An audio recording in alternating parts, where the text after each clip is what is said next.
Asante kwa ajili ya maandalizi ya moyo ambaye yule aliyekuja katika viwanja hivi ametazamia Mungu, kwa kuwa umemkusudia utasema naye. Na kwa neno lako Mungu wa mbinguni ukaponye na ukawafungua waliofungwa, na zaidi ya yote ukatujenge imani na kutendeleza katika kuijua na kuifahamu siri hii. Ni katika jina la Yesu Kristo mkutano tuseme amen. Tumpigie Yesu makofi mazuri. Hallelujah. Amen.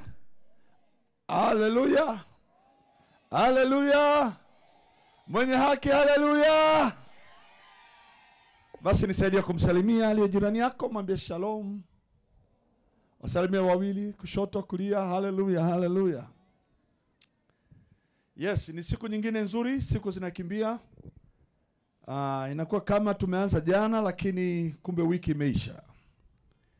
Vyote ni vyema, Mungu ni mwema na tunazidi kusikiliza maneno ya Mungu. Uzuri mmoja katika siku hizi, ukipata nafasi kutumia, itumie vizuri. Ukiona mahali neno linasemwa usiache kusikiliza. Sema amen, amen. Unaweza kutoka na kitu chako kizuri pale. Niende kidogo kusema, jana niliwaambia hivi. Jana nilisema maneno haya.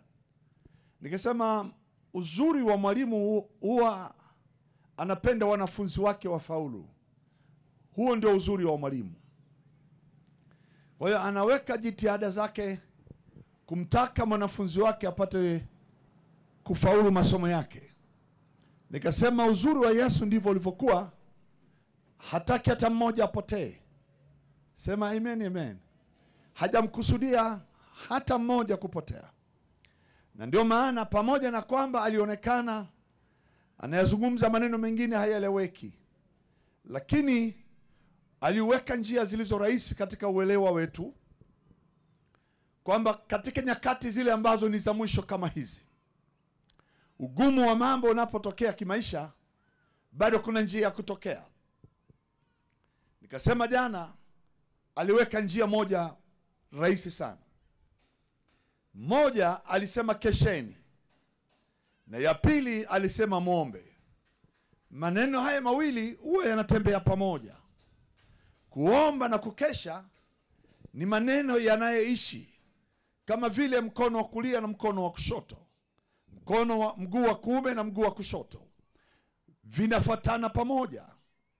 Mungu anaweza akawa ameongea maneno mengi ya urahisi katika kuyaelewa, lakini kwa sababu mtu sio muombaji, hana ile hali ndani yake ya kuomba, ile lugha ya Mungu ya kiroho, yule mtu anaweza kakosa kuielewa. Lakini anapokuwa muombaji, anapokuwa ni mtu anayetafuta uso wa Mungu kwenye magoti, wakati huo sauti ile ya Mungu iliyokuwa katika maandiko inakuwa nyepesi katika uelewa, na anaanza kupata picha iliyokuwa imejificha. Wengine wanatafuta kuona kilichoandikwa maana yake nini, lakini huyu mtu kwake anayaona ni marahisi. Bwana Yesu asifiwe. Na hasa unapoongeza katika kuomba eneo la kufunga. Lile eneo la kufunga linaitwa humbleness, au kwa lugha ya Agano la Kale inaitwa kujitesa nafsi. Kwenye Agano Jipya inaita kunyenyekea au humbleness. Ile hali ni kumtesa yule mtu anaitwa nafsi, asiwe anakimbilia vitu visivyo na maana alafu vikamwacha Mungu. Kwa ile nafsi inanyang'anywa utawala. Yule mtu ambaye ana tamaa za dunia hii ananyang'anywa nafasi ya kutawala maisha ya mtu huyu ambaye ni roho. Na yule roho, kwa sababu anapata sapoti kwenye maombi na anapata sapoti kwenye kufunga, yule roho anainuka katika ulimwengu ule usionekana ambao hauna uelewa.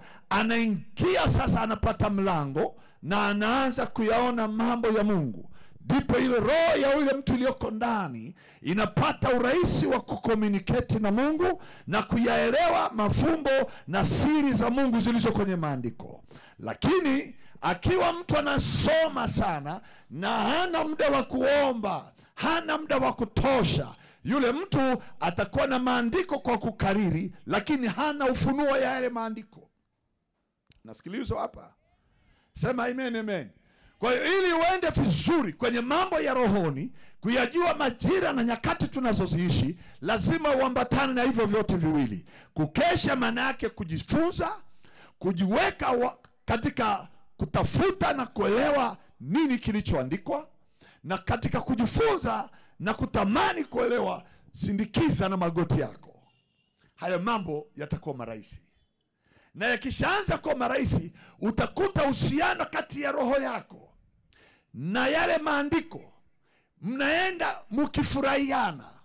Unaenda ukiwa na ile haja au ile njaa, kwa sababu kuna kitu kizuri unakiona, kuna kitamu unachokiona. Wengine wanakitaka hicho, lakini hawawezi wakakipata kwa sababu wao wamebaki kwenye kukariri au wamebaki kwenye kuomba bila kusoma neno. Haleluya. Bwana Yesu asifiwe. Kwa hiyo nikasema hivi, mwalimu akatuambia, yani Yesu, kesheni basi, manake jifunzeni kwa bidii. Haleluya. Jifunzeni kwa, yani iwe haja ya moyo, kama jinsi chakula kilivyokuwa kinatamaniwa na tumbo, basi na roho yako iwe na haja na tamaa ya neno, lakini hiyo tamaa isindikizwe na muda wa kutosha kuomba. Watu wa Mungu sema amen, amen. Natamani iwe hivyo kwako, maana uelewa wa maandiko unaweza ukawa mzito kwenye ufahamu. Unaweza usipate kujua kilichonenwa, hata kama ni chepesi. Hata kama ni chepesi. Na vitu vingi kwenye maandiko vimeandikwa, Biblia inasema ili wengine wasikie wasielewe, ili wakiona wasione, ili wasije wakasikia wakaelewa wakaokolewa. Kwa hiyo uelewa ule wangu, uelewa wako, tuingize kwenye kuingia kwenye muda. Tutoe time na maombi yako na sala yako kila wakati. Sema amen, amen. Na muda mzuri wa kuomba ni ule unaojitafutia mwenyewe. Haleluya. Ni ule muda unasema, mimi bana nasikia kuomba saa fulani, na unaiona hiyo saa inakufaa. Haleluya. Isiwe ni ile muda wa sheria au wa dhehebu peke yake, au kwa sababu tuna kikundi cha maombi pamoja. Uwe na muda wewe mwenyewe. Ukiweza kujitenga wewe mwenyewe, ukajishusha au ukafunga pia. Haleluya. Maana ukishaingia kwenye hilo eneo, uwezo wa Mungu sasa kufungua ufahamu unakuwa ni mrahisi. Bwana Yesu asifiwe. Leo nikupe kitu kingine, nacho ni kirahisi sana. Kirahisi sana. Haleluya. Kitakacho kuwezesha tena kuweza kujua mambo, kuyaona mambo na kuyafahamu na hata majira tunayoishi. Haleluya. Sema amen, amen. Andiko la Yohana sura ya 3 mstari wa 18 inasema hivi: amwaminie yeye hahukumiwi. Ili neno nalifurahia. Amwaminie yeye hahukumiwi, asiye mwamini amekwisha kuhukumiwa, kwa sababu hakuliamini jina la mwana pekee wa Mungu. Neno kuamini ni neno ambalo kila mtu anaweza kalisema, na mimi naamini. Hata na mimi naamini. Hata na mimi naamini. Kila mmoja anaweza kasema naamini. Lakini niongee kidogo imani. Sema amen, amen. Haleluya. Gusa jirani yako, mwambie imani ni kitu cha kwanza kukielewa. Biblia inasema hivi, eneo la imani linakuja kwa kupitia eneo la kusikia. Imani chanzo chake uja kwa kusikia. Sasa hiyo ni imani, inasema hivi, uja kwa kusikia. Lakini unasikia nini? Biblia inaongeza kidogo hapo, kusikia neno la Kristo. Sasa kwenye hilo eneo, neno la Kristo ndipo palipo na mshiko mzima unaomtoa mtu hukumuni na kumuingiza uzimani. Eneo la neno la Kristo, kuna kusikia lakini sio neno la Kristo. Neno la Kristo ni nini? Bwana Yesu asifiwe. Neno la Kristo ni hili. Haleluya. Watu wa Mungu sema amen. Neno la Kristo ni Mungu aliyemtoa Yesu. Au niseme hivi, ni Mungu muumba mbingu na nchi aliyevaa mwili, kisha akaingia kwenye dhambi ya mtu mwenye dhambi, akamtoa mwenye dhambi, yeye akahukumiwa badala ya mwenye dhambi. Mwenye dhambi akasalimika. Hukumu ya dhambi, hukumu ya mauti ambayo ni mshahara wa dhambi, inaachiliwa kutoka kwa mtu mwenye dhambi kwa sababu ya kuamini, inahama inaingia kwake yeye asiyejua dhambi. Yeye asiyejua dhambi anafanyika hukumu ya mtu mwenye dhambi. Hilo ndo neno la Kristo. Naomba nisome Wakorintho wa 2:5-21. Wakorintho wa 2:5-21.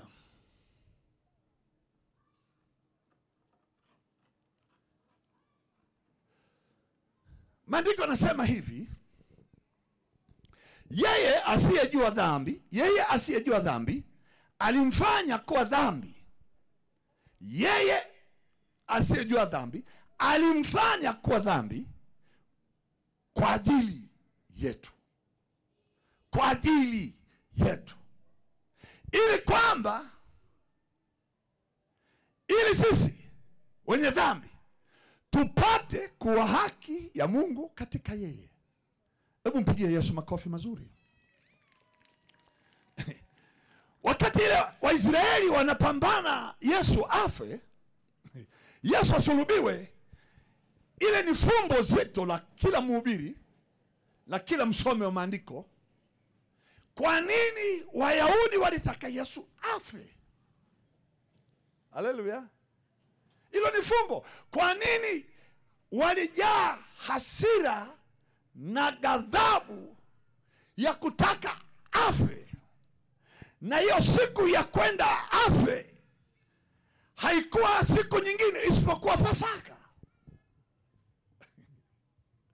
Kwa nini isiwe kwenye siku zingine, iwe kwenye siku ambayo Wayahudi siku hiyo wanatakiwa kwenda kutoa sadaka ya dhambi? Haleluya. Sijui kama unanielewa. Yaani wanatakiwa wachukue sadaka ya matoleo ya kuteketezwa, waipeleke patakatifu, kuhani aikague, aiangalie, isiwe na kilema, isiwe na doa, isiwe na kosa. Wanatakiwa watafute mnyama kwa gharama ya pesa, sio bure. Anunuliwe kabisa, awe wa thamani. Haleluya. Alafu eti siku hiyo wanaacha kumtafuta mnyama wa kutoa sadaka, wanaenda kumtafuta Yesu na kumnunua Yesu. Watu wa Mungu mko hapa. Wanamwangalia ana dhambi gani, anakosa gani, wanakosa. Wanatengeneza hata ushahidi wa uongo, hakuna. Mpaka panafika karibia na asubuhi, ikabidi Yesu awasaidie wasichelewe kufanya haraka, maana kwa mujibu wa maandiko lazima Yesu aende afe mapema saa 9. Haleluya. Ikabidi awaambie, tangu sasa mtamwona mwana wa Adamu ameketi mkono wa kuume wa Mungu Baba. Kuhani mkuu ndiye mwamuzi wa huyu anakufa huyo hafi. Amen. Akatoa koti lake la ukuhani mkuu, kwa kusikia maneno ya Yesu akalitupa pembeni, akasema hatuna haja ya kutafuta mashahidi wengine, mumemsikia mwenyewe amekufuru, anastahili kufa, kwa kuwa amejifananisha kuwa sawa na Mungu. Hajui ni nani huyu. Haleluya. Anajua ni mwana wa Mariam. Angelijua wasingelimsulubisha Bwana wa utukufu. Lakini hawaruhusiwi kujua sahihi ili Yesu aende kwa mwokozi wa ulimwengu. Piga kelele, sema amen, amen. Kumbe kuhani mkuu, kwa mujibu wa maandiko, kutoa koti lake kajifukuza kazi. Kwa mujibu wa Torati, kuvua lile vazi alilovaa, kujionyesha na ghadhabu na hasira, akatoa koti. Maandiko anasema kwenye Torati atakuwa sio kuhani tena. Na Yesu akatoka hapo katika hali ya mtumiwa akawa kuhani kwanza. Sema amen, amen. Alafu hapo akawa kondoo wa sadaka achukuaye dhambi za ulimwengu. Basi akachukuliwa hivi hivi na wenye dhambi pasipo kuhani sasa, maana yeye ndio kuhani. Wenye dhambi wakampeleka Yesu moja kwa moja kwa Pontio Pilato. Pilato naye ni Mnyakyusa. Haleluya. Mnakataa wapi sasa? Si Biblia inasema alikuwa mataifa? Aya, basi niseme alikuwa mdengereko. Wakampeleka kwa Pilato. Kwa nini wampeleka kwa Pilato? Sio angelimuua wenyewe. Yesu hakuja kwa ajili ya Wayahudi peke yao. Alikuja pia kwa ajili ya mataifa wasiokuwa na sadaka ya dhambi na matoleo, ili naye wapate na wao ondoleo la dhambi. Nyanyua mkono juu na mnaisema amen. Sio kama lugha yangu ni rahisi. Ukikosa kuingia mbinguni ni shauri yako. Hii njia imefunguliwa, wenye kuiona ni wachache, atakayeamini basi. Haleluya. Yani hata kama una elimu unaweza ukaiona hiyo njia, ili mradi umeamua moyo wako ninataka kujua kweli. Maana maandiko yanasema kuna watu waliochagua kusikia uongo, na Mungu atawaachilia roho ya uongo akapata kuiamini roho ya uongo, wapotee na kuangamizwa milele. Wewe uliyechagua kujua kweli, hiyo kweli lazima ikuweke huru, lazima ikutoe kwenye kifungo cha eneo lolote la dhambi na mauti. Mpigie Yesu makofi mazuri kabisa. Ninamuona Pilato, na yeye naye alikuwa na kauruma. Alikuwa na mpango wa kumwachia Yesu. Hana habari kumwachia Yesu siku hiyo hairuhusiwi na Mungu. Ni mpango wa Mungu leo utimie. Haleluya. Ili mwenye dhambi leo na atakaye kuwa kesho, na wa miaka 10, miaka 100, miaka 1000 nyingi, wapate msamaha. Kwa hiyo mpango wa Mungu ukawekwa. Hata Pilato angekuwa na huruma gani? Maana hata mke wake alimjia akamwambia usio na neno na mtu huyu, maana hata usiku sijalala kwa ajili yake. Akajaribu kumwambia mumewe, mume akamwambia hata mimi sitaki kummaliza, nitamwachia, nitampiga viboko ataondoka. Alipotaka kufanya huo mpango, Wayahudi wakapiga kelele, ukijaribu kumwachia tutakata rufaa kwa Kaisari. Pilato akajua hapa ninaweza nikabadilishwa idara. Badala kuwa gavana, sasa ninaweza nikawa balozi wa nyumba 10. Akatafuta njia mbadala nyingine nzuri tu, nzuri sana, na ninaipenda ile njia leo itafuta Baraba. Ilikuja namna hii. Askari wasaidizi wa nyuma ya Pilato wakamwambia kuna mfungwa anaitwa Baraba hapa, naye pia ni mtuhumiwa wa siku ya leo, ameshatiwa hatiani na kesi yake imeshakamilika na amehukumiwa kifo. Na huyu mtuhumiwa Baraba ni Myahudi. Fanya hivi, kwa nini usimlete Baraba mbele ya hawa Wayahudi? Maana wanaomjua Baraba wako hapa, wanaweza wakasikia uchungu Baraba asitolewe, wakasema heri Yesu kuliko Baraba. Wazo likaja vizuri, mleteni Baraba. Baraba amefungwa mikono, amefungwa miguu, ni mtumiwa wa kufa. Akasogezwa. Miguu, mikono, kiuno, kichwa kimefungwa, asije katoroka. Kasimamishwa pamoja. Yesu hapa, Baraba hapa. Pilato akasema leo nina sheria ya kumfungua mfungwa mmoja. Hapa ninaye Baraba na hapa ninaye Yeshua. Nimfungua yupi katika hawa? Wayahudi wakajua Baraba damu yake ina laana. Hii damu ya ujamaa ina njaa. Ikija kwenye ukoo wangu itaniletea mikosi ya njaa.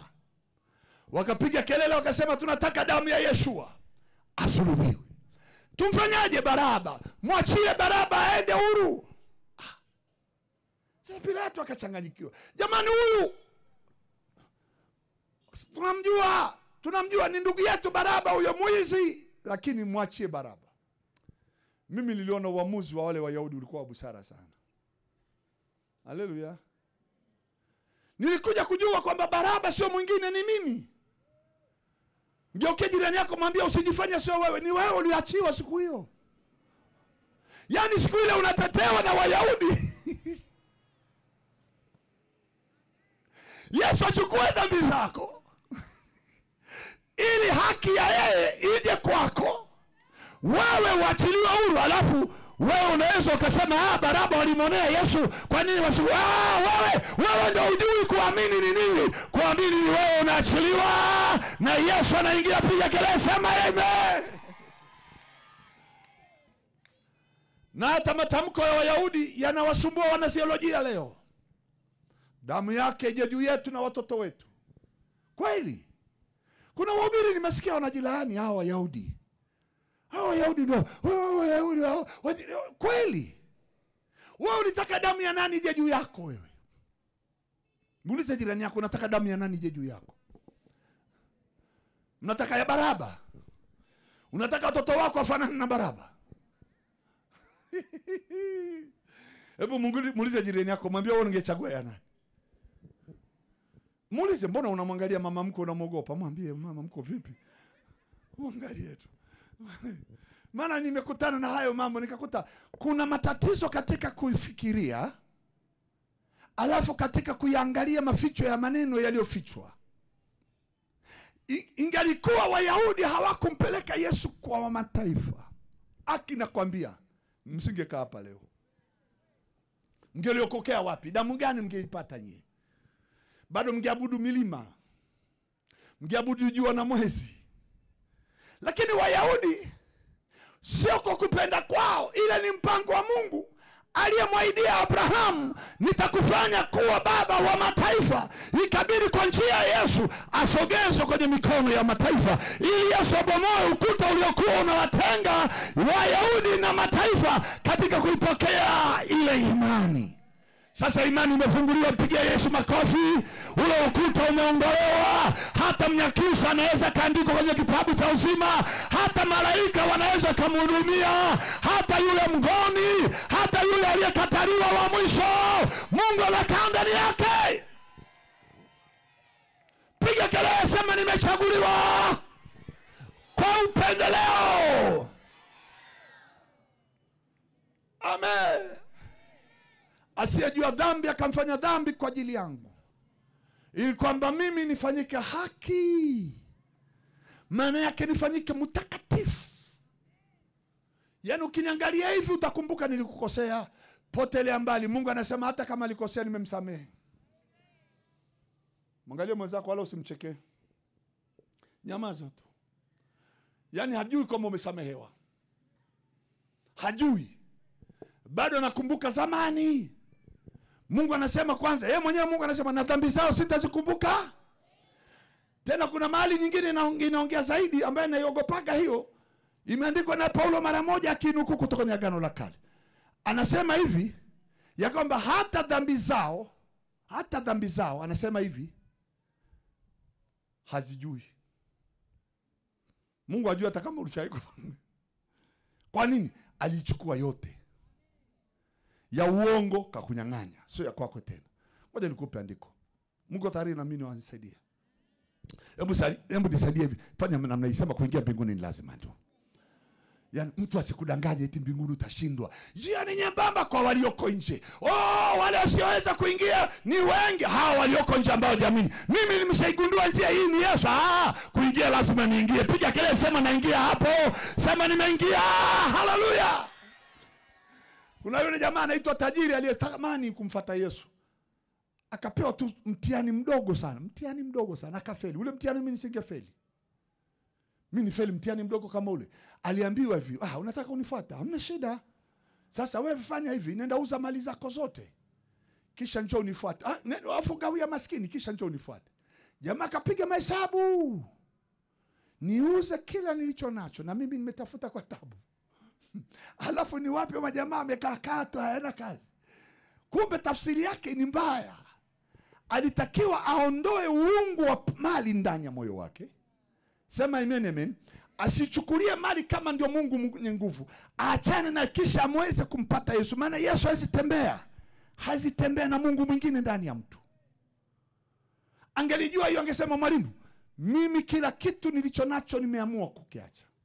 Kama Petro alivyosema, mwalimu, sisi tumeacha vyote tukakufuata. Tutapata nini? Akaambia, utapata hapa duniani mara 100 na mbinguni uzima milele.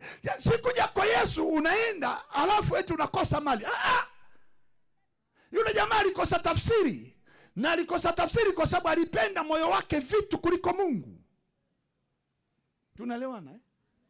Bwana Yesu asifiwe. Ni kama mwanasheria mmoja Myahudi. Huyo mwanasheria naye alinichekesha sana. Mwanasheria wa kibiblia wa Kiyahudi wanaitwa Mafarisayo kwa lugha nyingine. Lakini hawana sinagogi. Ila wanapewa mahali penye maswali magumu ya kisheria wasaidiane na Mafarisayo wenye masinagogi. Kwa hiyo wanapoitwa wale, sawa sana wale wengine ambao kama mimi nimevaa hiki kikofia, ukiwaona wale wavaa nyeusi ile wako kule Yerusalemu sana, wanaitwa marabi. Yaani wale jamaa wanajifanya wanajua Torati kuliko kawaida. Mimi nikikaga nao wananikimbia. Maana nauliza tu swali dogo, hawana tafsiri. Sasa Yesu akaja akaulizwa sheria moja na mwanasheria mmoja akaulizwa, mwalimu, nifanye nini nipate kurisi uzima wa milele? Na kwa kuwa Yesu ni mwalimu anapenda maswali, sema amen, amen. Na anapenda kumsaidia mtu ambaye hajui ili ajue. Haleluya. Akamwambia, unataka kujua jinsi ya kuingia mbinguni ilivyo rahisi? Njoo nikwambie. Unazijua amri, unazijua sheria? Akasema yes. Sheria ipi kubwa unaijua? Akasema mpende Bwana Mungu wako kwa moyo wako wote, kwa akili zako, na nguvu zako na nafsi yako, na jirani yako kama nafsi yako.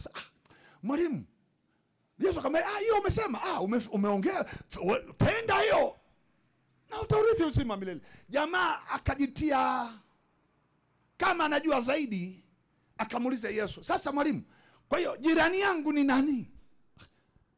Yaani wewe ni profesa wa sheria alafu umjui jirani yako. Kama unaniuliza swali ya kunitega, ngoja nikufundishe, maana hujui kuitafsiri maandiko.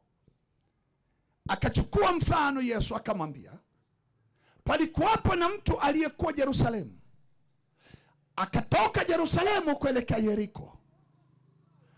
Akiwa njiani akaangukia kwenye mikono ya wanyang'anyi. Nao wakampiga, wakamjeruhi, wakamwacha uchi karibu na kufa. Lakini kwa nasibu siku hiyo kuhani mmoja alipita njia hiyo. Naye alipomwona akamtazama, akapita kando, akaenda zake.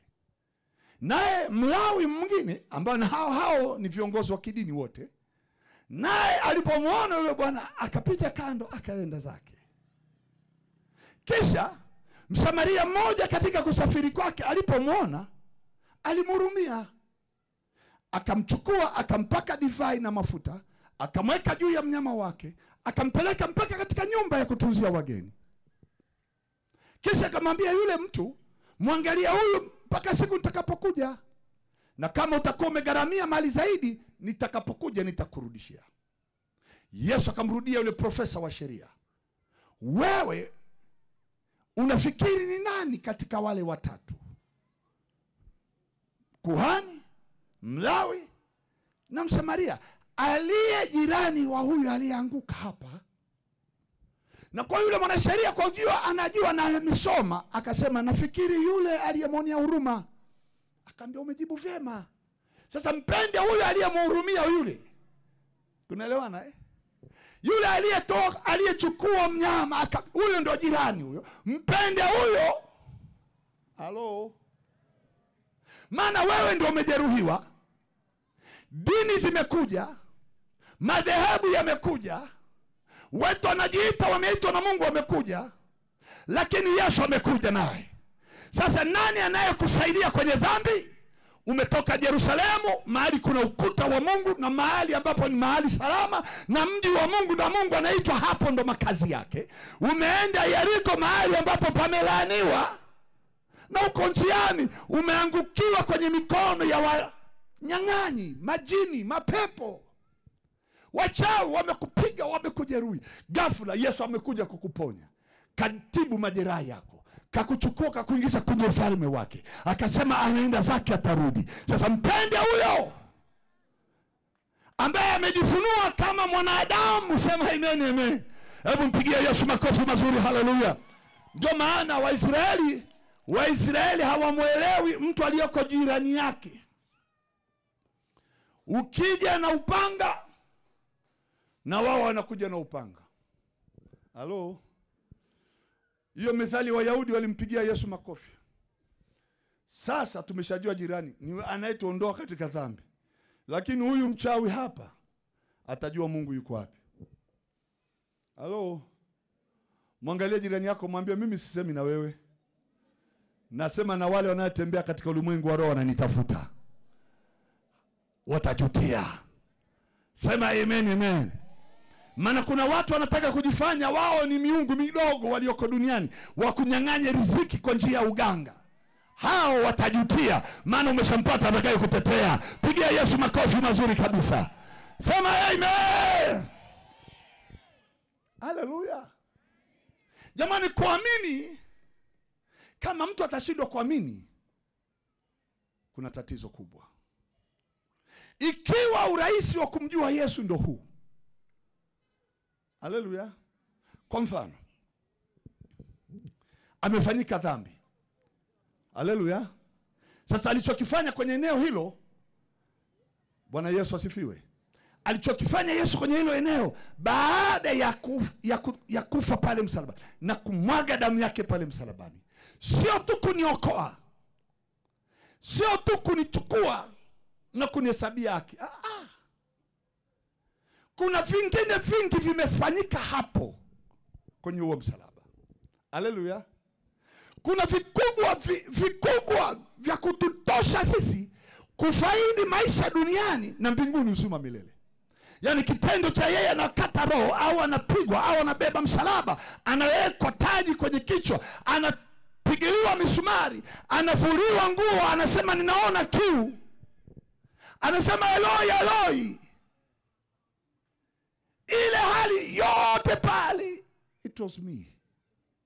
Ilikuwa ni mimi natakiwa pale. Ilikuwa ni mimi niliyevaa taji ya aibu. Ninawaza nitakula nini, nitakunywa nini. Akaichukua ile taji ya aibu akaivaa yeye.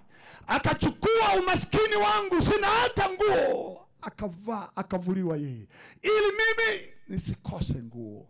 Akachukua aibu miguu yangu, ili nipate mahali pa kukaa, nisiteswe eti na udongo huu na laana, udongo huu umelogwa, kuna uchawi kwenye udongo huu. Mimi ninayo alama ya miguu ya Yesu iliyochukua mapigo ya mwili wangu. Nikiwepo popote, hakuna miungu itakayenitesa ya nchi hii wala ya nchi yoyote. Mahali nitakapokanyaga amenipa. Kuna damu hapa imenilipa. Sitahangaishwa na maendeleo ya maisha. Nina agano kwenye mikono yake. Mikono yake iliyosulubiwa na misumari ikipigilia mkononi, damu ilitiririka kunilipia gharama. Kila kitu utakachokishika kitafanikiwa, nacho kitaongezeka, wala hakutakuwepo na mtu atakayefanya kazi bure. Ukishagundua hiyo, mikononi mwako kuna nguvu ya agano. Sasa nenda kwenye duka la mchawi. Ameambiwa kila ukipata pesa iingize kwenye eneo hili, weka kwenye eneo hili. Wakati unampa pesa hivi analiweka hivi ili achukue baraka zako, atajutia usiku huo. Atashangaa duka litafilisika. Maana amegusa mkono wenye agano. Hebu piga kelele, sema nina mkono wenye agano. Sema amenilipia gharama. Hakuna chuma ulete hapa. Kama tungelijua hiyo imani, hakuna maskini, Kristo atakuwa maskini hapa. Maana sasa hivi nikiita wasiokuwa na kazi, wasiopata mitaji, wasio hii, wanasema mtumishi, hata sijui nifanye nini. Kuna taji iliyofikwa kwenye kichwa chake. Alisema fikiri mtakula nini, mtakunywa nini. Maana hayo wa mataifa ndio wanayafikiria. Bali ninyi utafuteni kwanza ufalme wake, na hayo yote mkishaupata, ulimwengu katika eneo la kukufanya usione mlango wa kutokea, unaondolewa huo ulimwengu. Na hiyo anaanza kusema sasa nawapa ufunguo, lolote mtakalo lifungua duniani limefunguliwa na mbinguni, na mtakalo lifunga duniani linafunguliwa. Tayari una uwezo wa kufika mahali bila mateso. Piga kelele, sema mateso sio sehemu yangu. Haleluya. Ndio maana mtunga Zaburi mahali fulani alisema Bwana ndiye mchungaji wangu. Hebu sema sitapungukiwa na kitu. Ili awe yeye ndio mchungaji, inabidi aje kwenye maeneo ya maisha yako. Nijapopita katika bonde la uvuli mauti, sitaogopa mabaya. Zamani hiyo lazima upite kwenye bonde, lakini leo usipite kwenye hilo bonde. Maana alipokuja Yesu aliingia kwenye hilo bonde la mauti ili mimi nisipitie hapo. Watakaoweka mitego barabarani ili mimi niingie kwenye ajali ya barabarani, wao ndio watakufa. Mimi nitapita njia hiyo hiyo, lakini hakuna ajali itakayenipata, hakuna mkosi utakaonipata. Sema amen.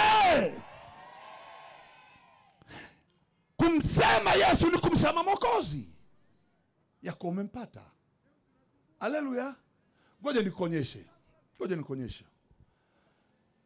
Kuna jamaa, wanafunzi wa Yesu siku moja, waliambiwa tu na Yesu kama wala sio kiurafiki. Wakiwa ni jioni kama saizi, akawaambia haya, fanyeni haraka mvuke kwenda ng'ambo. Tunaenda mimi sieni na nyie leo, mnaenda nyie wenyewe leo. Nyie ndo mtapanda chombo muende wenyewe. Mimi namalizana na hawa watu, nyie ondokeni. Ni kama wanafunzi wa kumuelewa, mwalimu hatujawahi kuachana na wewe. Leo inakuaje unatuondoa haraka haraka? Wakaingia kwenye chombo hao baharini. Wakiwa katikati ya bahari huko, upepo ukavuma usiku. Biblia inasema ilikuwa zamu ya 4 ya usiku. Upepo, mawimbi, giza. Wakipiga kelele hakuna wa kuwasikia. Wakiomba hakuna wa kujibu. Mama, hakuna mama karibu atakayekuepo. Wako peke yao. Na Yesu hayupo kwenye chombo. Biblia inasema naye alikuwa mlimani akiomba. Akawaona wakiteseka kwa kupiga makasia. Haleluya. Zamu ya 4 katikati ya bahari. Akashuka kutoka mlimani, akatembea juu ya maji akiwafuata. Maji yamechafuka, bahari na mawimbi, upepo ni mkali, eti yeye anashuka anatembea juu ya maji. Nilikuwa natafakari hii kutembea juu ya maji alitembeaje?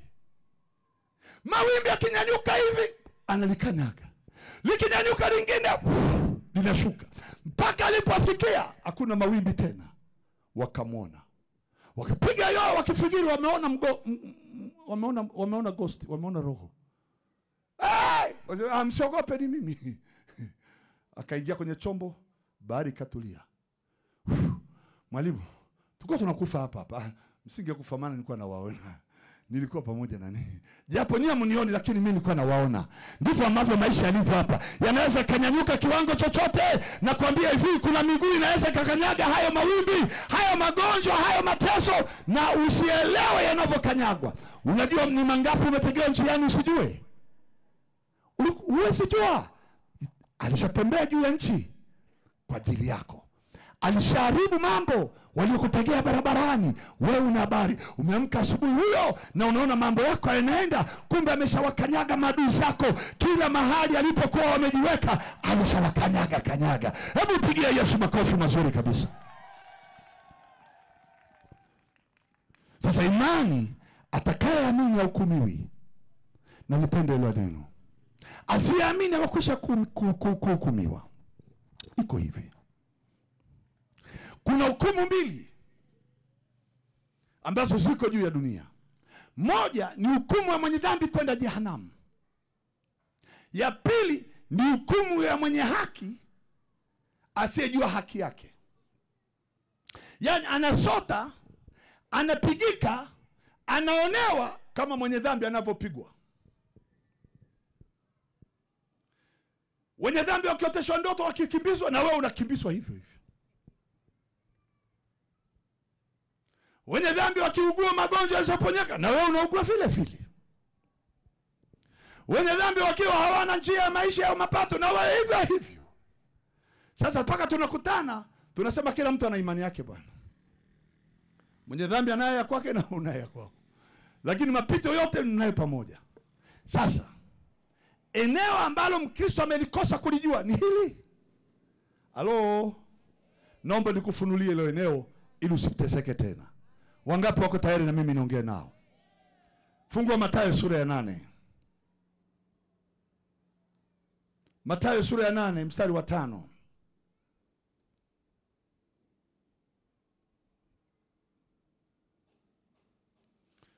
Haleluya. Sema amen. Wangapi wanapenda mapito magumu? Nyanyua mkono juu. Amtake? Sasa pata hii elimu hapa. Haleluya. Na kamda kamekimbia.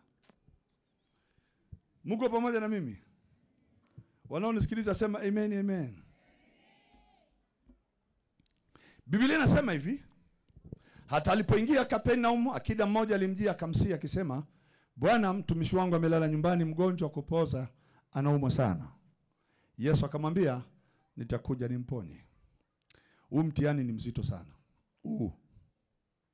Wakristo wote mmefeli hapa. Nawaambia kila siku kwenye mafundisho yangu, Wakristo pamoja na wahubiri wenzangu tuliwahi kuanguka kwenye mtihani. Huu mtihani ni mgumu. Akida sio Myahudi. Ni askari wa Kirumi anayeongoza jeshi la askari walio chini yake 100 kuendelea mpaka 200. Kwa hiyo ni mkubwa wa kikosi cha askari 100 mpaka 200. Huyu akida akapewa testi, akapewa mtihani ili mtumwa wake apone, akaambiwa nitakuja. Unanisikia hiyo lugha? Wangapi wanaelewa hiyo lugha? Maana yake sasa hivi I'm busy, lakini don't worry,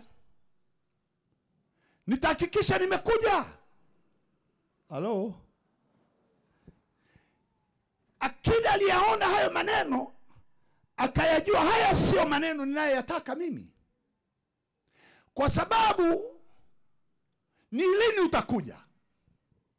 Wewe umengojewa miaka yote. Vizazi vyote wakina Abrahamu walikuwa nakusubiria. Miaka yote dunia ilikuwa nakusubiria tangu Adamu. Wote waliambiwa tangu Adamu, ukija wewe utamponda yule nyoka kichwa. Sasa how comes tena unaniambia utakuja? Sikiliza. Mimi pia nimewekwa chini ya mamlaka. Anamwambia Yesu sasa. Mnanisikiliza watu eh? Wakristo wangu sio kama mpo hapa. Jamaa anamwambia Yesu, sikiliza. Mimi nami nimewekwa chini ya mamlaka. Nina askari chini yangu na nina watumwa. Nikimwambia huyu nenda, uenda. Na huyu njoo, huja. Na mtumwa wangu fanya, ufanya. Wewe sema neno tu, kwisha. Na yule jamaa kule uyole atapona. Lile neno Biblia inasema hivi. Yesu aliposikia mstari wa 10, aliposikia alistaajabu. Huu mtihani ni mgumu kwa Wakristo leo mpaka kesho, kwa sababu wamefeli kwenye somo la Wayahudi la imani ni nini. Somo la Wayahudi, imani ni kuwa na hakika ya mambo yatarajiwayo, ni bayana ya mambo yasiyoonekana. Wakristo wote wamefeli pale Wayahudi walipokuwepo zamani kabla Yesu ajaja. Wayahudi walitazamia Yesu akija, walimsubiri mpaka wanakufa Yesu ajaja. Kwa hiyo walikichongojea kupata, hawakukipata mpaka wamekufa. Inaandikwa hivyo kwenye Waebrania sura ya 11. Basi imani ni kuwa na uhakika ya mambo yatarajiwayo na bayana ya mambo yasiyoonekana, na kwa hiyo wazee wetu walishuhudiwa. Ukienda mstari wa 13, hawa wote wakafa katika imani pasipo kupokea ile ahadi. Wanatazamia nani atakayewapa Yesu ajaje, nani atakayewapa hajaje, naye mpaka wanazeeka wanaamini, wakafa katika imani wasijazipokea zile ahadi, bali waliziona tokea mbali, wakazishangilia wakisema, hapa sisi ni wageni na wapitaji duniani. Wakazikwa katika imani, lakini mateso wamepitia. Akida akasema biashara ya kusubiri kama Martha na Mariamu wakamzika kakayo Lazaro, hiyo imani sina. Maana Lazaro akiwa mgonjwa walituma watu kwenda kwa Yesu, mwambieni Lazaro rafiki yake anaumwa. Na Yesu akamwambia, hamna shida, nitashughulikia hilo tatizo. Nyewe waambieni msogope, hata hicho hamna kifo hapa, mimi nakuja. Ile kuja jamaa homa inazidi kupanda, ile subiri ndio homa inazidi kupanda, jamaa kadondoka. Maneno yakaanza, mbona amesema atakuja, mbona hajaja, mbona amesema, mpaka wanaimuingiza kaburini, jamaa ananuka. Wanalifunga jiwe pale na wakaliziba vizuri lisitoe harufu. Baada ya kumaliza mazishi, wanataka kunawa mkono wale pilau wagawane nguo ya marehemu. Yesu anatokea. Mariamu anamwambia mwalimu, kama ungelikuwepo hapa. Yesu alikuwepo lakini hamumjui. Mungesema tu, aseme huko. Yeye ndio neno, yeye ndio Mungu, yeye ni kila kitu. Akisema linatokea. Hatuna haja ya nyayo zake tuzione mlangoni, tuna haja ya neno lake liingie tu kwenye nyumba na nyumba yetu inaponywa. Lakini nani mwenye hilo neno? Kila mmoja anasubiri Yesu atakapokuja. Shuka Bwana, shuka. Hashuki. Mwambie mwenzako, atashuka wapi wakati amekaa kwenye kiti chake cha enzi sasa hivi? Halo. Mariamu analalamika, kama Bwana ungelikuwepo hapa, ndugu yetu asingelikufa. Yesu anamwambia, ndugu yako atafufuka. Ndio mwalimu, ninajua atafufuka siku za mwisho, siku ya parapanda. Asema, hapana, mimi ndio huo ufufuo. Haelewi. Bado yuko kwenye mafundisho ya kale. Yaani wanaitwa marafiki wa Yesu, lakini hawamuelewi. Mrumi huyu Akida akaambia mwalimu, sema neno tu. Jamaa kule Mbalizi, mimi sina haja waingie chini ya dari yangu, sema neno. Maandiko yanasema aliposikia maneno haya alistaajabu, akawaambia wale waliomfuata maneno haya. Sikiliza, ndio maana nasema kuna hukumu zingine zinatupiga hapa duniani. Anasema, nami nawaambieni ya kwamba wengi watakuja kutoka Mbalizi, watatoka Uyole, watatoka wapi? Sema niko hapo. Halo. Sema amen, amen. Hapa Yesu anasema hivi, wengi watakuja kutoka mashariki na magharibi, nao wataketi pamoja na Ibrahimu na Isaka na Yakobo katika ufalme wa mbinguni. Bali wana wa ufalme watatupwa katika giza la nje, ndiko kutaka kwako kilio na kusaga meno. Unafikiri unatupwa jehanamu? Amna. Utazungukia hapa. Ukitoka hapa kwenye soko hilo, ukirudi nyumbani hata unaela kula. Ukitoka hapa umeenda Uyole, ukirudi madeni. Nimelogwa. Umelogwa na nani? Muulize jirani yako, umelogwa na nani? Ndio maana nimekwambia ni vizuri mambo mengine uweze kujua. Fanya maombi na ujifunze ili akili yako ilegezwe kwenye uelewa, ipate picha ya nini Mungu anataka, ukione alichokifanya Yesu kwa ajili yako, ili uhame kwenye mahangaiko, uingie kuketi pamoja na Abrahamu na Isaka katika ulimwengu wa roho. Sema amen, amen. Wana wa Mungu wanatupwa hapa kwenye giza la nje. Sasa hivi utakuta kuna waliokuwepo hapa wajaombewa, wamekimbia kule kwa Ezekieli waombewa. Watatoka wataenda Uyole, kuna mhubiri mwingine yuko kwenye radio kule ataombea. Yuko mwingine kule, utaombewa na wangapi?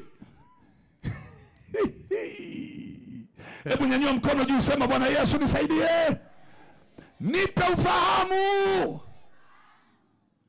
Ndio maana hata fumbo la kurudi kwa Yesu linatutesa mpaka kesho. Maana hata tukisoma maandiko, maandiko atakuja kama mwivi, atakuja usiku. Sawa, lakini kuna maandiko yanasema haji kwetu kama mwivi. Na kuna andiko yanasema wenye hekima wataelewa, wasio na hekima hawataelewa hata mmoja. Wenye hekima watachukua taa zao na mafuta, wasio na hekima watachukua taa bila mafuta.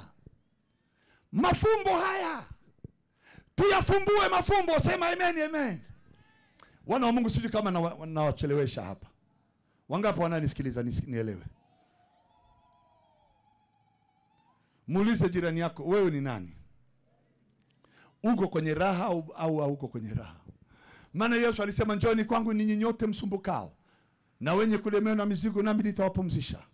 Kisha mtapata raha nafsini mwenu. Yaani kuna kitu ambacho kinatakiwa kiingie ndani ya moyo, kinachokidhi mahitaji, mambo nayo yatamani, vitu vya muhimu. Watoto wasome, upate chakula kizuri, ulale vizuri, uamke una afya yako. Wakikusemea mabaya yanawapata wao, wakikutegea mitego inawakamata wao, wakikuloga wanalogeka wao. Wewe unapanuka tu kwenye maeneo yako ya kimaisha, wanashangaa unanenepa na uendi pale Ikonda. Wale wanaenda Ikonda mtaenda tena kuanzia leo. Maana tiketi za Ikonda sasa tunazifuta mikononi mwenu. Wanaoenda Ikonda wataenda wasiojua, lakini wewe kuanzia leo kwa kupigwa kwake Yesu tumeponywa. Haleluya. Hii imani ukielewa hii, nakwambia mbinguni unaingia kilaini. Hivi na malaika wanashangaa jinsi unavyoingia. Wanasema jamaa anatoboa, anaingia huyu. Kwa nini? Wanakuona jinsi unavyopasua mawimbi. Upepo ukivuma hauogopi. Sema amen, amen. Unakupisha pembeni, tusema amen. Piga kelele, sema siuogopi upepo huu, maana hauna nguvu kwangu. Maandiko yananishangaza hapa. Nasema akastajabu akawaambia waliomfuata, amin nawaambieni, sijawahi kuona imani kama hii kwa yoyote katika Israeli. Yoyote. Basi akatoa tu neno lugha ambaye naiogopa asije kamkuta mtu mmoja. Watatupwa katika giza la nje. Sitamani upite kwenye hiyo hali. Amen. Sema amen, amina. Hebu weka mkono kifuani, sema Bwana Yesu, sintapita kwenye majaribu haya. Sema tena, sintapita katika kushindwa. Amen. Nilionyesha jinsi ambavyo alivyofika mpaka msalabani. Mambo makuu aliyofanya pale msalabani yako hivi. Alipoimwaga damu, tukapata kitu kinachoitwa damu. Hebu sema ninayo damu ya Yesu juu yangu. Halo. Sema tena, damu ya Yesu iko juu yangu. Ongeza sauti kama Wayahudi, na watoto wangu. Maana ukikosa na watoto wako, wa Palestina hawa hapa watakushughulikia. Hivi mnajua nyinyi mkikana hawa jamaa Palestina mtakavyofanyiwa? Haki ya Mungu, mtapigwa nyinyi. Wale jamaa wana makombora yanaenda spidi kuliko kitu ya kawaida. Leo nilichukua video ya yule jamaa aliyefurahi kuyaona ile makombora siku ile ya tarehe 7 yanavyoenda kama yani. Anachukua video anasema Allahu Akbar. Anafurahi wewe. Baada ya dakika 20 analia. Nimekumbuka hiyo video nikasema hii video ni ya kwangu, hii ni ya kwangu ya siku ya leo. Jamaa linafurahia, zinaenda makombora Israeli. Hazikutua, zikapigwa kule juu. Hazikushuka. 500 makombora siku hiyo. Hazikushuka. Jamaa anarudi nyumbani kuangalia nyumba yake alipokuwa anashangilia haipo. Imeshapigwa. na ndege za Israeli. Analia, nyumba ya babake haipo, ya mamake haipo, hana ndugu zake tena. Na mimi natamani kiumbe chochote kinachorusha makombora juu ya maisha yako kikutane na nguvu ya damu ya Yesu juu yako. Kila mpango mbaya unaotengenezwa katika ulimwengu wa roho ili wewe na watoto wako muingie kwenye tabu, na mimi natangaza kwenye hili anga, kila jambo wanalolituma liende nyumbani mwao, liende huko lilipotoka, lisiguse nyumba yako. Geukia jirani yako, mwambie wacha waliwe na wao. Wewe ukiwasha moto, kwa nini unaogopa kuota?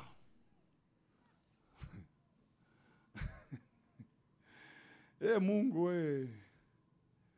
Nimemsikiliza mheshimiwa mzee wangu Netanyahu akiwa Umoja wa Mataifa akiingia kwenda kutoa hotuba. Imenifurahisha sana. Wao rafiki, ndugu yangu, mwangalie jirani yako, mwambie kati simba anaingia. Simba kitokea hivi, kuna hivi vimbwa vidogo, vifoxy hivi, aina vinajua mwamba huyo, mwamba. Wote walinyanyuka kwenye vitu wakamwacha Netanyahu. Alafu Netanyahu akashika kitabu chake sio ni nini, akasema walipokuwa wakishambulia na sisi, viongozi wao Hezbollah tuliondoa kule Yemen.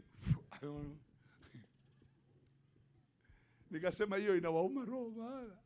Na mimi nataka nikwambie ndivyo Yesu anashika kitabu chake na mimi sasa hivi. Anasema adui wako wa kule yule wa kule mbalizi, yule wa kule yule aliyekuwa anakutafuta watoto wako wasisome, huyo naye nimemmaliza. Haleluya. Kuna vitu vingine na viweka kwenye record, sitaki niviache, vinanipa raha. Wewe unaviona kwenye Israeli na Biblia inasema kwa mtini jifunze, ni unaangalia kule alafu unajicheki wewe huko. Sema amen, amen. Unajua mwamba anapigana na mimi. Hakuna mtu atakayewaokoa hawa jamaa. Mwamba ni naye hapa. Netanyahu anamaliza. Waliokuwa Iran, waliokuwa Lebanoni, waliokuwa kule Hamas, viongozi wote. Sasa waliobaki wako kwenye mashimo, hawezi kuona jua. Watakoma kwa jina la Yesu.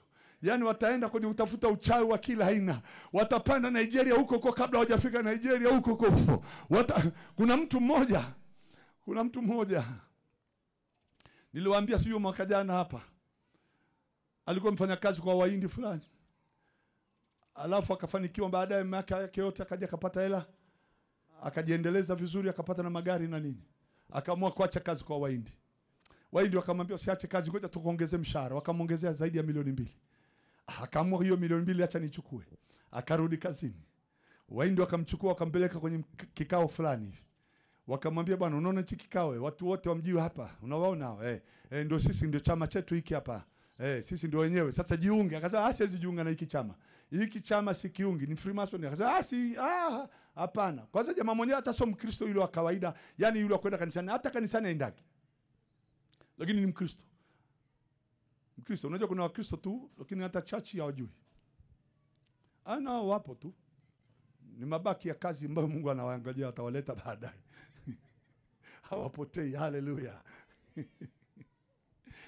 Akatoka kwenye kile kikao, wakaenda kwenye shimo fulani kuliangalia kama la maji, lakini halijafunikwa. Walipokuwa kiongea kaangalia vile, yule bwana akajisikia kama kuna kitu kimemtoka ndani kikazama kwenye maji.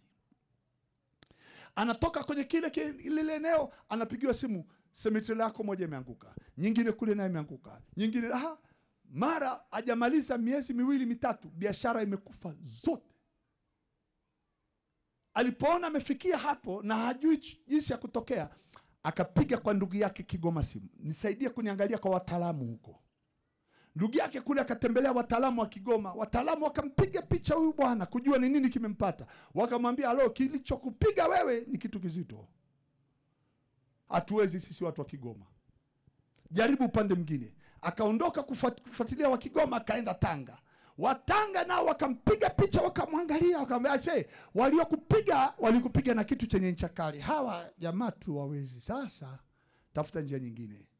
Wakaambia, "Lakini tuna mmoja tunamsikia yuko mkali sana, yuko Morogoro. Hebu nenda Morogoro mjaribu huyo." Akaenda Morogoro. Yule wa Morogoro anajiamini kweli. Naye akacheki kwenye vitu vyake. Akamwambia, "Mister, hii nguvu iliyokupiga hata mimi hapa siwezi, ila nikushauri. Wewe si ni Mkristo wewe? Sema ndio. Ni Mkristo wewe? Lakini siendaga kanisani. Lakini ni Mkristo wewe? Kamtafuta huyo Yesu. Atakayeweza kukuondoa kwenye hilo pigo ni huyo Yesu peke yake.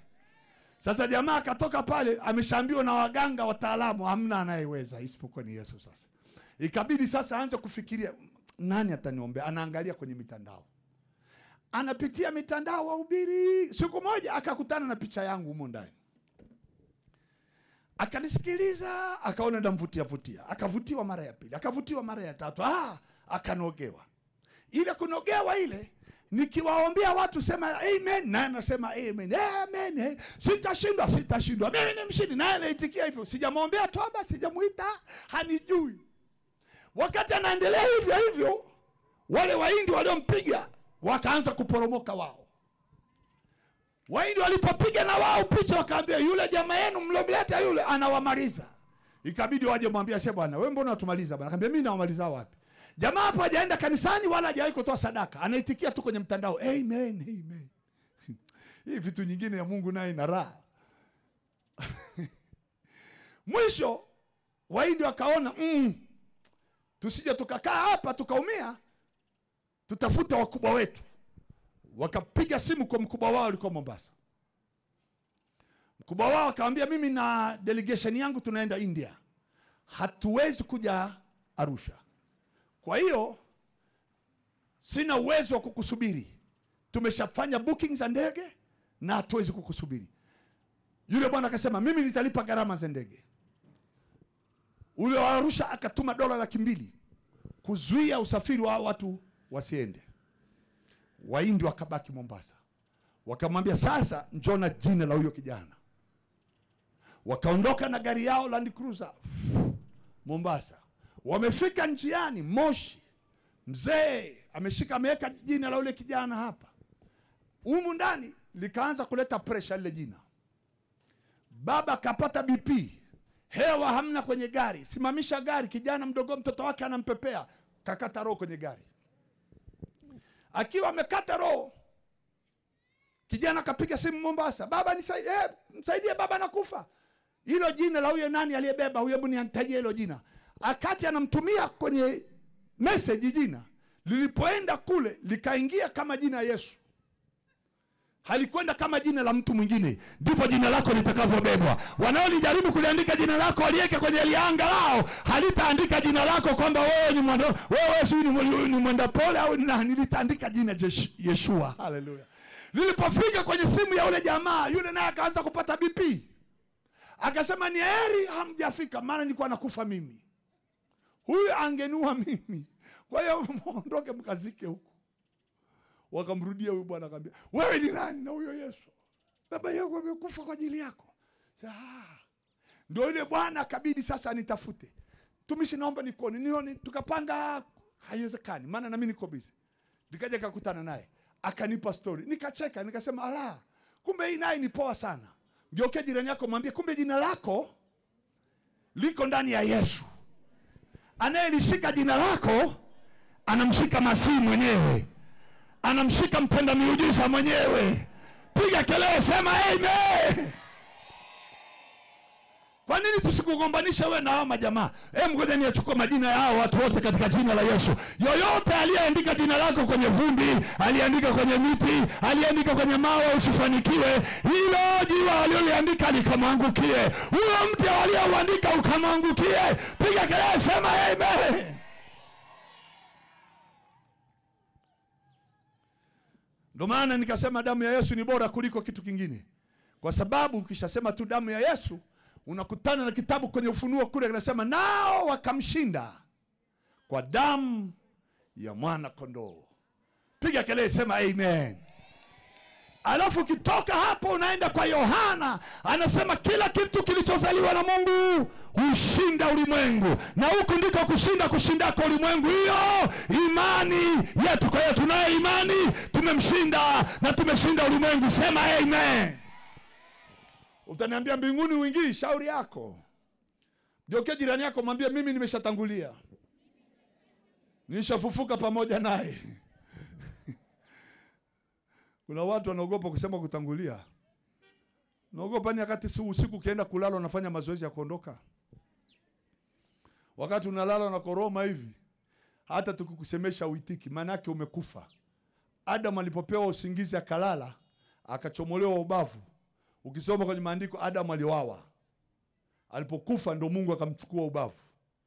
Ndipo Yesu naye anakufa, wewe unatokea. Sema amen amen. Sema amen amen. Na hata Biblia inasema na sisi tulio hai hatutalala wote katika mauti. Ina maana sisi hatufi, tunalala. Kwa hiyo ukiingia usingizini ni kama unafanya mazoezi, unajiombea, Bwana Yesu nataka usingizi uwe mtamu, haleluya haleluya. Kumbe unakufa alafu asubuhi unafufuka. Hiyo ni safi. Mwangalie mwenzako, mwambie nafufukaga kila siku. Kuna watu wajui kama unafufuka. Mwambie mimi zako nishafufuka asubuhi, nalala katika Kristo, naamka. Hiyo ni zoezi. Wacha kujiombea na shendo roho ya mauti. Aufi sahihi ile ya mauti ile. Unatakiwa upige nywele ziwe hivi nyeupe. Una nyeupe unaenda wapi? Geuka jirani yako mwambie unawahi unaenda wapi? Ujala una hela unaenda wapi? Kwanza hujashika hela, unakufa unaenda wapi? Unata hela. Na Biblia inazungumza kuhusu kufa. Hakuna mtu atakufa, maana Mungu hajaweka mauti ndani yetu, wala ndani ya Mungu hakuna mauti. Kwa hiyo Mungu hajaweka kuandikia tarehe ya kufa. Hata hii msimsingizie Mungu ametuandikia tarehe ya kufa. Amnaga. Miaka 70-80 Daudi alisema hiyo kwa ajili ya chukua mke wa mtu akalala naye afu akaua mumewe.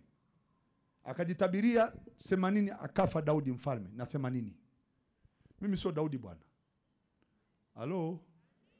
Na sijaua mtu na sijachukua mke wa mtu, sifi na 80. Nitakutana na 80 nikiwa na nguvu zangu hivi hivi. Daudi aliondoka kwa sababu alijitabiria. Alafu Daudi akawashikishia wachungaji wengine midomoni, wakasema imeandikwa, nao wanakufa 70-80. Kwa hiyo wakiondoka na wao waache wapisha waende. Wewe usiende na hao, maana ukikiri kile unachokiri unapokea. Tunaenda sawa eh? Miaka 120 sio ya kwako. Mungu alisema wanadamu walivyokuwa wamezidi kuwa waovu, miaka yao itakuwa 120. Mimi sio muovu, ni mwenye haki. Ngeuke jirani yako mwambie mimi sio muovu, nishasamehewa long time. Miaka ya waovu 120. Lakini miaka ya mwenye haki ni mingapi? Biblia inasema hivi, kama siku za mti zilivyo ndivyo siku za watu wangu, wasema Bwana wa majeshi. Watakula kazi za mikono yao hata uzeeni. Mtoto wa kwenu atakufa na miaka 100, lakini wewe mwenye haki, Mungu hajaweka tarehe. Mungu hajaandika. Alisema siku za miti zilivyo ndivyo zitakavyokuwa siku za watu wangu na watumishi wangu. Isaya 65 mstari wa 20 mpaka wa mwisho.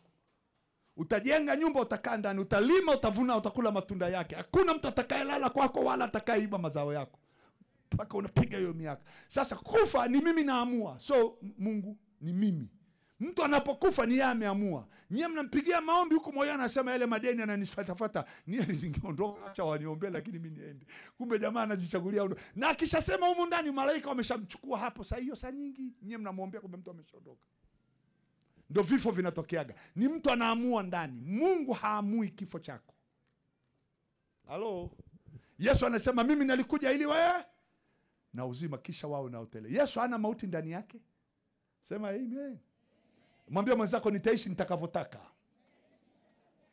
Yes. Lakini usizeeke kama una nini? Naye ni matatizo. Ukizeeka una hela utasumbua watoto. Kila siku unawapigia simu nitumieni. Watoto wenyewe kazi hawajapata, watakutumia nini sasa? Ndio maana hawaje hata kukusalimia. Hebu simama twende tumalize mkutano. Muda umeenda, mnisamee jamani. Yaani ukikosa imani shauri yako. Yaani rahisi kama hii. Imani rahisi kama hii. Kama hii, rahisi kabisa kama hii. Natamani ukitoka hapa utembee na maneno haya. Kwamba ninajua nilichokiamini. Sema amen. Ninamjua niliyemwamini. Na ninacho nilichokiamini. Na kuna wa kunitesa duniani. Sema amen amen. Mimi naamini kabisa. Mimi naongea kabisa. Kumwamini Yesu. Ukipata tu ile tu namwamini. Yaani ukakaa paka kwenye kiti kama hichi, watu wengine wanakucheka unakaa hapa. Yaani una raha wewe. Haleluya. Wali angalia ile sura kama la mtu. Si ningekuta sasa hivi niko Zanzibar nakula maisha. Lakini hapa ninapoona ni pazuri kuliko hata ningeenda. Zamani kabla sijao mhubiri, nilikuwa napenda kwenda Zanzibar na kwenda Seychelles naogelea. Mimi ni mwogeleaji, nilikuwa napenda sana kuogelea. Naweza kaogelea hapa mpaka Mbalizi. Sasa hivi hata ukiniambia nikaogelee sitaki. Raha yangu ni kuifungua Bible na iona raha chama. Yaani kama unampa Mswahili Mzaramo pilau na biriani. Anavyoifurahia Mzaramo, mpe pilau tu. Anaweza kaikana dini yake kwa pilau. Hebu inamisha kichwa nimshukuru Mungu. Ukiwa umeinamisha sema Bwana Yesu, ninakupenda sana. Ninakuamini sana. Wewe ni mwokozi wangu. Sina mashaka. Siogopi chochote. Wewe upo ndani yangu. Tena unaishi pamoja nami. Hakuna atakayeniondoa katika imani hii. Nitawaona watu wakianguka kushoto, wengine kulia, lakini mimi nitapita hapo hapo katikati. Na kuna kitu kitakachonigusa. Maana maamuzi niliyoyachukua hayawezi kubadilika. Uchaguzi huu nimeamua. Hata magonjwa hayataniweza. Hata uchawi hautaniweza. Hata laana zao hazitanipata. Hata mikosi yao. Nimejua nilichokiamini. Tangu sasa napokea vipawa vyangu vya nguvu na uweza na mamlaka katika ulimwengu wa roho ndani yako Kristo. Kila nitakalo litamka halitasita bila kutokea. Nitayatamka maneno yenye uwezo na nguvu zako. Ndani ya jina lako zimo nguvu za kunitosheleza, kuniponya magonjwa yote na kunitoa katika mahangaiko yangu. Umenibarikia na hakuna wa kunilaani. Umenitia mafuta kichwani mwangu na pembe yangu umeitukuza kama pembe ya nyati. Hakika wema na fadhili zako zitanifuata siku zangu zote. Nami nitakaa nyumbani mwako, na nyumba yangu na kizazi changu hatutatoka katika uwepo wako. Asante kwa damu yako. Nitalala usingizi mzuri na sitakosa mapato mfukoni mwangu. Sitakosa afya na lolote ninalolifanya litafanikiwa. Katika jina la Yesu. Amen. Amen. Geukia jirani yako mwambie tabasamu basi. Mwambie umepewa maneno mazuri kama haya bado unakasirika ya nini? Onyesha hata meno ya Christmas. Haleluya. Haleluya. Wangapi wamebarikiwa nione mkono juu? Ukikutana na mhubiri Abshalom siku zote lazima utacheka tu. Huwezi kukaa na maombolezo. Unaomboleza nani bwana? Kwanza kulikuwa na wanawake wanaitwa kwenye Agano la Kale waombolezaji. Hamna Agano Jipya hao. Watoke wapi waombolezaji Agano Jipya? Masihi amefufuka, unaomboleza nini? Hebu piga kelele sema hakuna maombolezo kwetu. Nyie wanawake semeni hakuna maombolezo kwetu. Maana maombi mengine mpaka mnaombaga mpaka jirani anasema ule uchao umefanya kazi. Siku moja nikapigiwa simu, kimbia nyumbani haraka. Ni nini? Nenda haraka, kuna matatizo. Nikakimbiza gari, break haraka. Kumbe wana maombi wamekuja nyumbani kwangu. Mungu wangu. Nikasema bala nyamazeni. Hii kelele. Semeni Bwana Yesu asante. Umenipa raha, umenipa afya. Hata kama una afya unasema tu umenipa raha, umenipa afya. Hakuna adui ananiweza. Umenitakasa, umenibariki. Sema tu hayo yanajiumba. Unafikiri Yesu anajali machozi yako? Hamna. Yeye lilia anataka wewe ucheke. Ndio jirani yako mwambie kamua machozi yako yaishe leo. Yasirudi tena. Mkutano wetu umeisha. Natamani nitamke neno moja la baraka. Hatujatoa sadaka, naona hatujatoa sadaka. Na pia kuna bahasha tulizigawa jana. Kesho tunamaliza mkutano. Kama hujapata bahasha ningependa nikupe bahasha, sijui kama zipo. Karibu, asante pastor. Kama unajua hujapata bahasha, naomba nitakugawia bahasha. Wakati tunakuja kutoa matoleo, Zile bahasha zingine zote tutazirudisha kesho. Sema amen. Kwa sababu tunapomaliza tunapenda kumshukuru Mungu. Biblia inasema atakayewapokea ninyi amenipokea mimi, naye atakawapa ninyi kikombe cha maji amenipa mimi, naye atapata thawabu yake. Na mimi ni furaha yangu kwamba nimekuja katika mji huu, na natamani ningelikuwa niko kwenye nyumba ya kila mmoja hapa. Lakini kwa kuwa sina uwezo wa kuingia kila nyumba, kanisa limenipokea ili wewe na mimi tukae pamoja hapa. Sema amen, amen. Kwenye tendo hili la mimi kukaa hapa, nitakuwa nimeingia kwenye kila eneo la maisha yako ili nile vile vya kwenu. Biblia inasema nendeni afu mkimaliza ulizeni wagonjwa. Lakini hakuna kuombea wagonjwa kabla mjala. Yesu alisema hivi, chakula ulizeni wagonjwa. Kwa hiyo acha mimi nile kwanza, alafu kesho ninyanyue mikono hivi. Sema amen, amen. Alafu niachie baraka hizo. Sema amen.